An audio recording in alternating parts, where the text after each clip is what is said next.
Korupsi bukan sekedar angka di laporan keuangan. Ia adalah bayangan gelap yang menyusup pelan, menggerogoti sendi-sendi kepercayaan kita. Ia bukan sekedar pelanggaran, melainkan kehancuran yang kita saksikan hari demi hari. Korupsi adalah racun yang membekukan aliran darah ekonomi bangsa. Biaya hidup melonjak tak terkendali, yang miskin menjadi korban pertama dan terakhir. Mereka kehilangan hak untuk belajar, bekerja, bahkan berharap. Integritas menjadi barang langka. Norma-norma luhur perlahan digantikan oleh budaya serakah. Hutan yang gundul, sungai yang keruh, tanah yang rusak. Semua meninggalkan jejak tangan-tangan korup. Warisan bumi dijual murah demi keuntungan sesaat. Hingga kita bertanya, apakah kebenaran masih punya harga?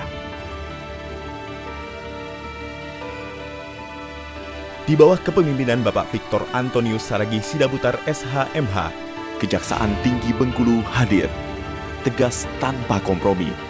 Mereka adalah pedang keadilan yang menebas rantai korupsi, mengembalikan hak rakyat yang dirampas. Bukan hanya menghukum, tapi juga memulihkan. Setiap rupiah yang dikembalikan adalah bukti bahwa keadilan masih hidup, bahwa harapan belum mati. Penyidik tindak pidana khusus Kejaksaan Tinggi Bengkulu menyita 3 unit rumah mewah bertingkat milik bos tambang batubara yang sebelumnya telah resmi ditahan. Selain 3 rumah mewah, jaksa juga menyita 4 unit mobil, puluhan batang logam mulia, hingga berbagai perhiasan bermerek terkenal dunia.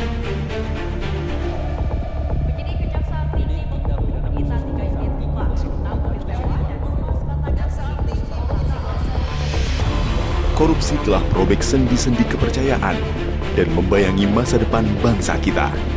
Pertanyaannya, apakah kita akan membiarkannya terus merajalela atau bangkit, merebut kembali masa depan dengan keberanian dan ketegasan hukum?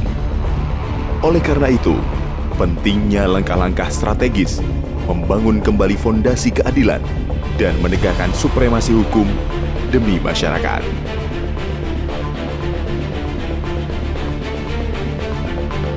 Tahun 2025, Bengkulu menjadi saksi atas komitmen pemberantasan korupsi. Dimulai dari Kejaksaan Tinggi Bengkulu menetapkan tersangka dalam kasus perjalanan dinas fiktif di Sekretariat DPRD Provinsi dengan dugaan kerugian negara mencapai 130 miliar rupiah.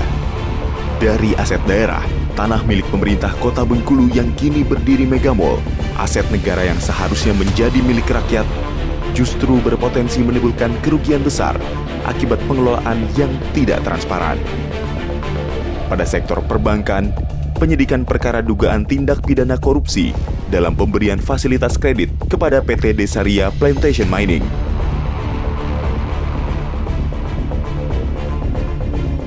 Di sektor pelayanan publik, institusi yang seharusnya menjadi garda depan pelayanan masyarakat justru diduga dimanfaatkan untuk kepentingan pribadi. Bahkan dalam sektor pertambangan, kasus coal skandal senilai 500 miliar rupiah berhasil dibongkar. Sebuah langkah nyata melawan praktik ilegal yang merugikan negara. Namun, korupsi bukanlah akhir dari cerita. Setiap penetapan tersangka adalah pesan tegas. Institusi hukum bekerja, menuntut pertanggungjawaban, dan menuntun bangsa ini keluar dari krisis.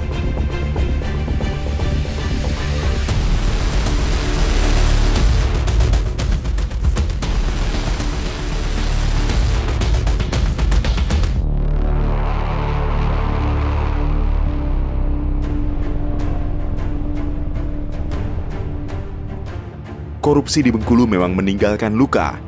Namun di balik luka itu, tersimpan momentum kebangkitan. Bersama Kejaksaan Tinggi Bengkulu, kita rebut kembali kepercayaan yang hilang. Kita bangun masa depan yang bersih. Dan kita pastikan, Indonesia tanpa korupsi bukan mimpi, melainkan kenyataan.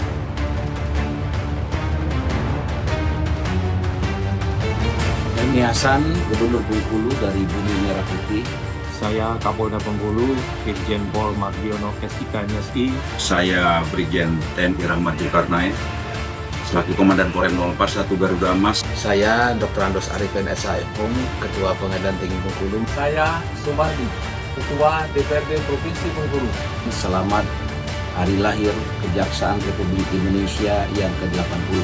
Semoga momentum hari lahir ini menjadi pengingat bagi kita semua untuk terus memperkokoh sinergi, Menjaga marwah hukum, serta meningkatkan pelayanan dan pengabdian bagi masyarakat, bangsa, dan negara.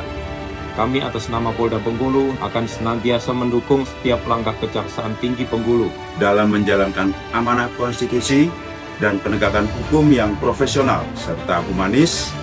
Selamat Hari Lahir Kejaksaan Republik Indonesia tahun 2025. Satu hati, satu langkah, demi Indonesia yang berkeadilan, bermartabat, dan penuh harapan.